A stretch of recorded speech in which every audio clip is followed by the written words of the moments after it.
নমস্কাৰ ৰাইজসকল, মই কিশোৰ হাজৰিকাই এগ্ৰিকালচাৰ ফাৰ্মিং মোৰ অনুভৱলৈ আপোনালোকক স্বাগতম জনাইছোঁ। আজি এটা মই আপোনালোকৰ ওচৰলৈ নতুন বিষয় লৈ আহিছোঁ, পাণ খেতি কেনেকৈ কৰে। এতিয়া পাণ খেতি বুলি কওঁতে আমাৰ যিটো থলুৱা পাণ, সেই পাণৰ খেতিটোৰ কথা মই আপোনালোকক কৈছোঁ।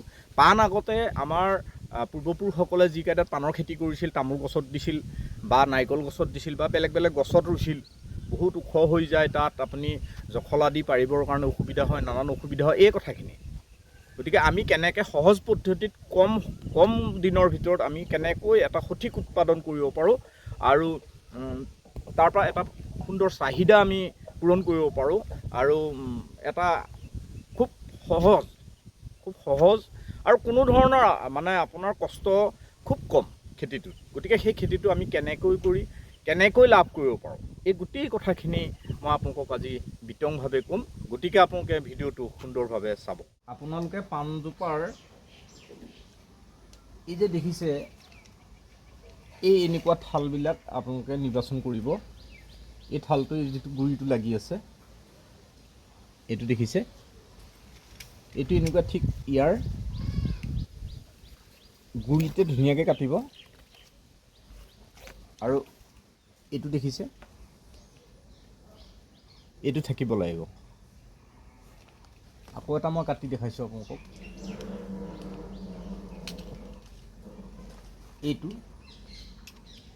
এইটো আপুনি চাব, এই জইনটো ঠিক মই ইমানত কাটি দিম।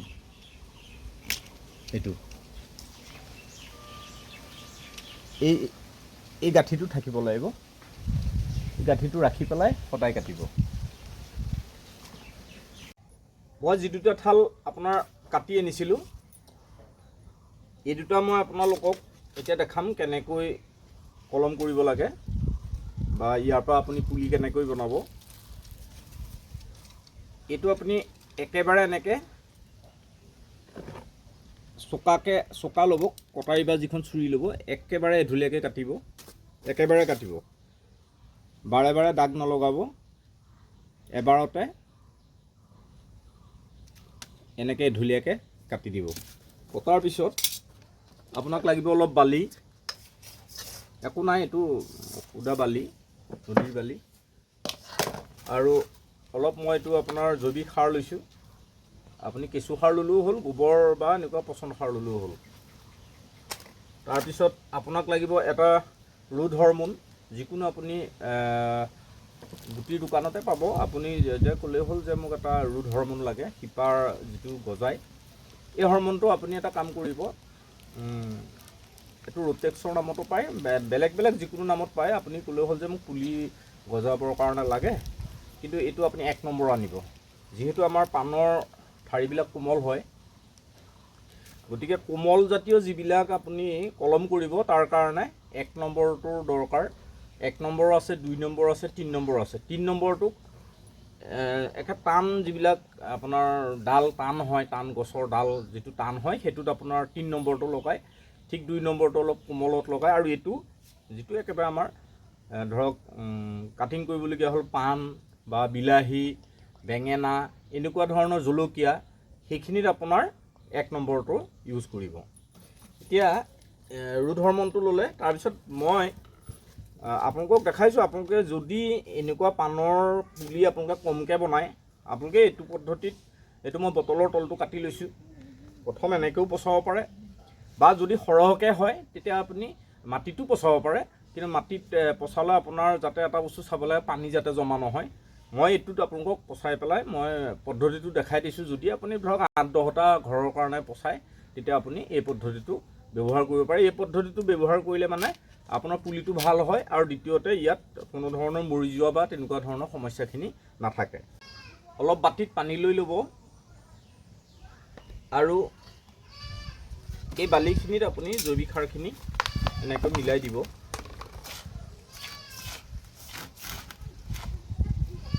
মিলাই দি আপুনি ইয়াত ভৰাই ল'ব।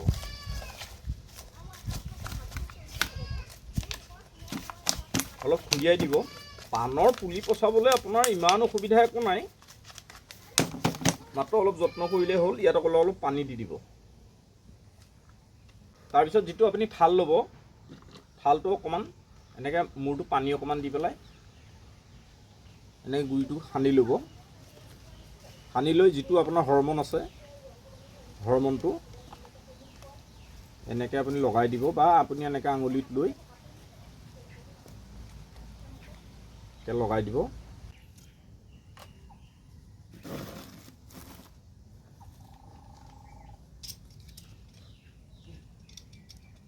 মাজতে এটা এনেকৈ ভাগ এটা কৰি ল'ব। কৰি লৈ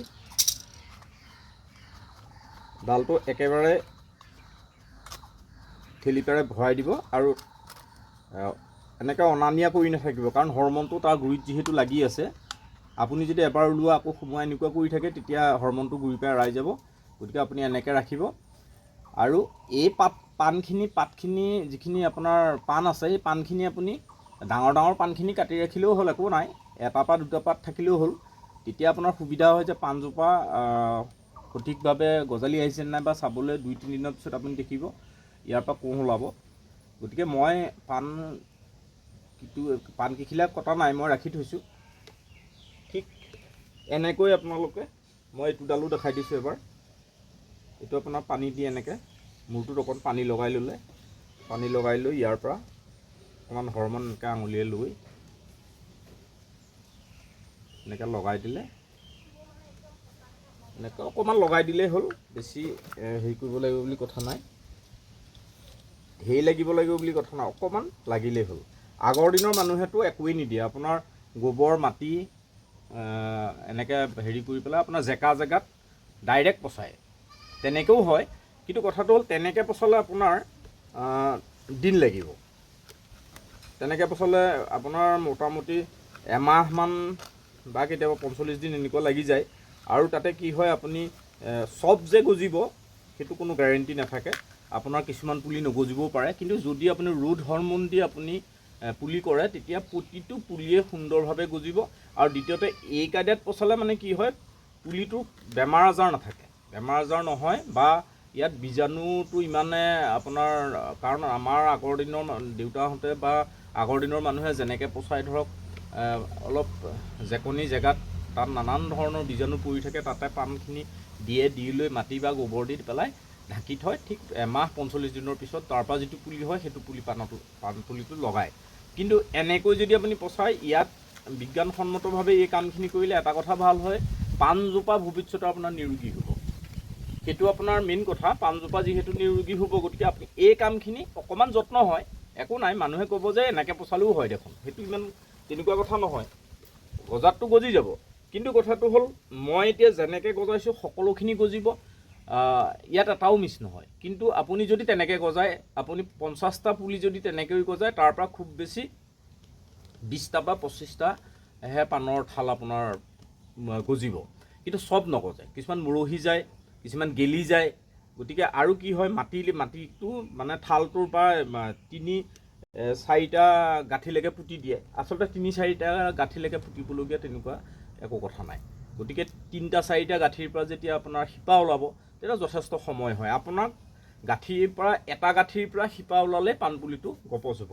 আপোনালোকে এয়া চাওক, মই ইয়াত প্ৰায় 2000 পুলি এয়া মই কাটি ৰাখিছোঁ এনেকৈ, এয়া দেখিছে। আৰু মই অলপ লগালোঁ, গতিকে আৰু মই এইবাৰ 3000মান পাণৰ পুলিৰ কাম কৰিম। এয়া দেখিছে, এয়া মই ধুনীয়াকৈ কাটি পেলাই মুঠা বান্ধি আপোনাৰ পানীত ডুবাই ৰাখিছোঁ। কাৰণ কাটোতে সময় লাগে, মুঠা বান্ধি থ'ব লাগিব। তাৰপিছত আপুনি হয়তো সেইদিনাখন ৰুবলৈ সময় নহ'বও পাৰে। গতিকে আপুনি এটা কথা মন কৰিব, যেতিয়া পাণ আপুনি সৰহকৈ, আপুনি যদি কিবা কাৰণত আপুনি সৰহকৈ পাণ লগাম বুলি ভাবিছে, সৰহকৈ পাণ পুলি কৰিম বুলি ভাবিছে, তেতিয়া আপুনি পাণ পুলিখিনি কাটি পেলাই দেৰি নকৰিব, কাটি লগালগ পানীত মুঠা বান্ধি পেলাই পানীত ডুবাই থ'ব। কাৰণ কিয়, যদি ইয়াৰ ডালটোৰ যদি কিবা কাৰণত শুকাই যায়, তেতিয়াহ'লে আপোনাৰ চব পুলি নগজিবও পাৰে। কাৰণ শুকাই যোৱাৰ লগে লগে ই পানী টানিব নোৱাৰা হ'ব, জেগাটো শুকাই যাব, শিপাখিনি শুকাই যাব, বা গুৰিটো যেতিয়া শুকাই যাব, ইয়াত আপুনি যেতিয়া মাটিত দিব বা গজিলেও ই বহুত দিন ল'ব। কিন্তু আপুনি লগালগ ৰুব পৰা নাই, আচলতে পাণটো ঠালটো কাটি আনি লগালগ হৰমন লগাই যদি ৰুৱে, সেইটোৱে হ'ল এটা ভাল প্ৰচেছ। কিন্তু ইমানখিনি ঠালটো আপুনি লগতে কাটি লগাব নোৱাৰে। গতিকে আপুনি ঠালখিনি ধুনীয়াকৈ এনেকৈ কাটি ল'ব, কাটি লৈ এনেকৈ মুঠা বান্ধিব, মুঠা বান্ধি এনেকৈ মই চৰিয়াত পানী দি ৰাখিছিলোঁ, মই এতিয়া পানীখিনি পেলাই দিলোঁ। এই কাইদাত আপুনি এনেকৈ চৰিয়াত পানী দি পেলাই ৰাখিব। আৰু পানী দি ৰখাৰ আপুনি ঢেৰ দিন ৰাখিব নোৱাৰে। আপুনি 12-14 ঘণ্টা বা খুব বেছি 20 ঘণ্টা আপুনি এদিন ৰাখিছে, কিন্তু তাতকৈ বেছি ৰাখিলে কি হ'ব, তেতিয়া বেছিকৈ যদি গুড়িত পানীটো পাই যায়, তেতিয়া এই গুড়িটো গেলি যোৱাৰ সম্ভাৱনা থাকে।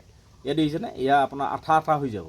এই আঠাটো এই পাণৰ যিটো কাটি দিয়াৰ পিছত এটা আঠা, এই আঠাটো এটা সময়ত গৈ আঠাটো গেলি যাব।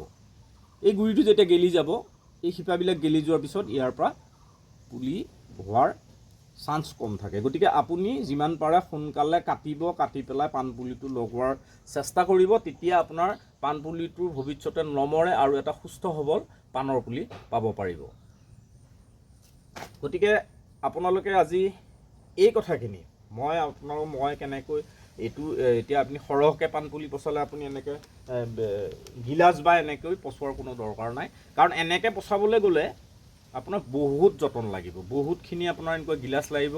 আপুনি 3-4 হাজাৰ যদি পাণৰ পুলি সৰহকৈ মই কৰিম বুলি ভাবিছে, তেতিয়া আপুনি এনেকৈ গিলাচত নপচালেও হ'ব। আপুনি বেড বনাব, ধুনীয়াকৈ বেড বনাই পেলাই আপুনি 6 ইঞ্চিমান খান্দি পেলাই মাটিটো খুব গুড়ি কৰিব। মাটিটো 3-4 দিন শুকাবলৈ দিব। তাৰপিছত আপুনি শুকান গোবৰ দিব। শুকান গোবৰ দি তাত পাৰিলে আপুনি এটা কাম কৰিব, জৈৱিক সাৰ দিলেও হ'ল, শুকান গোবৰ দিলেও হ'ল, জৈৱিক সাৰ দিলেও হ'ল। কিন্তু তাত আপুনি পাৰিলে এটা যিকোনো ভেঁকুৰনাশক পাউডাৰ পায়, পাউডাৰ ফৰ্মত যিটো পায়, সেইটো অলপ আনি পেলাই আপুনি নিজৰ এটা হিচাপ কৰি যে মই 2000 পুলি পচাম। 2000 পুলি পচাবৰ কাৰণে আপোনাৰ খুব বেছি আপোনাৰ 5 ফুট 3 ফুট এটা বেডত আপুনি মোটামুটি 2500-1500 পুলি পচাব পাৰিব। গতিকে খুব ঘনকৈ দিব পাৰি। আপোনাৰ 1 ইঞ্চি মূৰে মূৰে এটা আপুনি হেৰি দিব পাৰে, পাণৰ ঠাৰি দিব পাৰে। গতিকে আপুনি সেই জেগাটোত আপুনি 1 চামুচ আপুনি ফাংগিচাইড যিকোনো আপুনি দি পেলাই মাটিখিনিৰ লগত ধুনীয়াকৈ মিলাই ফাংগিচাইডটো দি দিলে, দি পেলাই তাত আপোনাৰ অলপ কিবা দি পেলাই অকণমান মানে মাটিটো সমান কৰি দিব। সমান কৰি দি আপুনি এই হৰমনটো যেতিয়া সৰহ হ'ব, সৰহ হ'লে আপুনি এটা কাম কৰিব, এনেকুৱা চৰিয়া আপুনি 1 লিটাৰ পানীত ইয়াৰ 1 চামুচ, এই হিচাপটো মনত ৰাখিব। 1 লিটাৰ পানীত ইয়াৰ 1 চামুচ দিব। 1 নম্বৰটো আনিব। 1 লিটাৰ পানীত 1 চামুচ দি পেলাই চৰিয়াটোত আপুনি পানীখিনি দি এনেকৈ মুঠা বান্ধি আপুনি 1 ঘণ্টা তাত তিয়াই থ'ব। 1 ঘণ্টা আপুনি তিয়াই থোৱাৰ লগালগ যেতিয়া ইয়াৰ গুৰিয়ে সেই পানীটো আপোনাৰ হৰমনৰ যিটো পানী, সেই পানীটো টানি ল'ব। হৰমনৰ পানীটো টানি লোৱাৰ লগালগ আপোনাৰ দেখিব খুব বেছি 8-10 দিনৰ ভিতৰত ইয়াৰ আপুনি দেখিব নতুন পাণৰ পৰা যিটো এই কোঁহবিলাক আকৌ নতুনকৈ ওলাব। কিন্তু আপুনি সেইটো নকৰি আপুনি শুকানেও লগাই দিব পাৰে। আপুনি এনেকৈ লৈ পেলাই ইয়াত গুড়িটো মই ঠিক আপোনাক যেনেকৈ দেখালোঁ তেনেকৈ তিয়াই লৈ আপুনি লগাই ৰুব পাৰে। কিন্তু প্ৰতিডাল হেৰিয়াত আপোনাৰ ঠাৰিত যদি আপুনি তেনেকৈ লগাই ৰুবলৈ যায়, 3000 পুলি ৰুওঁতে আপোনাৰ গোটেই দিনটো লাগিব। গতিকে আপুনি সহজ বুদ্ধিত পানীত দি পেলাই আপুনি মাত্ৰ তিয়াই ৰাখক। আপুনি 1 ঘণ্টা তিয়াই ৰাখক। 1 ঘণ্টা তিয়াই ৰখাৰ পিছত আপুনি পুলিখিনি লগাব পাৰিব। এয়া দেখিছে, এইটো বেডত মই এয়া আপোনাৰ 3000 পুলি ইয়াত পচোৱা আছে। এইটো এনেকৈ ওখকৈ বেড বনাই লৈছোঁ। ইয়াত দেখিছে, এই ওখকৈ বেড বনাই লৈছোঁ। ইয়াত 3000 পুলি পচোৱা হৈছে। ইয়াৰে আপোনাৰ 2000 মোৰ অৰ্ডাৰ আছে আৰু 1000 মোৰ নিজৰ কাৰণে মই পচাইছোঁ। এয়া শুকান গোবৰ আৰু মাটিটো ভালকৈ আপোনালোকে গুড়া কৰি ল'ব আৰু এনেধৰণে আপোনালোকে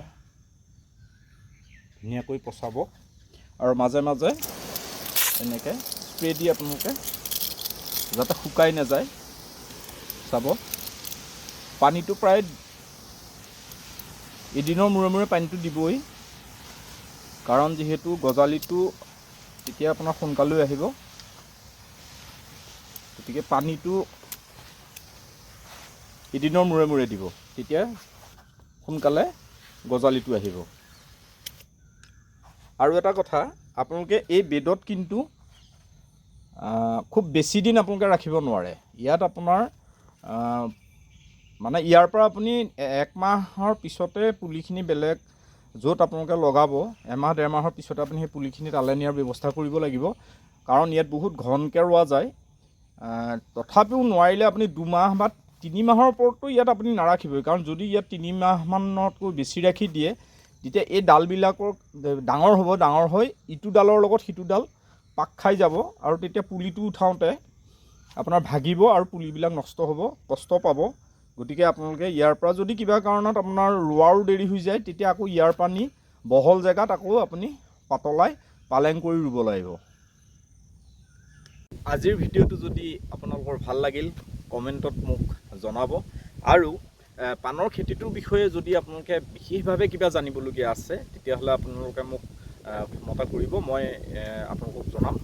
আৰু ইয়াৰ পিছত মই আপোনালোকক পাণ খেতিটো কেনেকৈ ৰোৱে, কি কৰে, তাৰ পৰা আপোনাৰ তাত কি পদ্ধতিত মানে আপোনাৰ বগাবৰ কাৰণে কি দিয়া হ'ব, এই গোটেই কথাখিনি, এই সুবিধা অসুবিধা, এই গোটেই কথাখিনি পৰৱৰ্তী ভিডিঅ'ত মই আপোনালোকক দিম। আৰু যদি আজি ভিডিঅ'টো আপোনালোকৰ ভাল লাগিল মোক কমেণ্টত জনাব, লাইক কৰিব, শ্বেয়াৰ কৰিব, আৰু এটা কাম কৰিব, আপোনালোক যদি মোৰ চেনেলটোত নতুন, এটা ছাবস্ক্ৰাইব কৰি দিবলৈ নাপাহৰিব। আজিলৈ আহোঁ, ধন্যবাদ।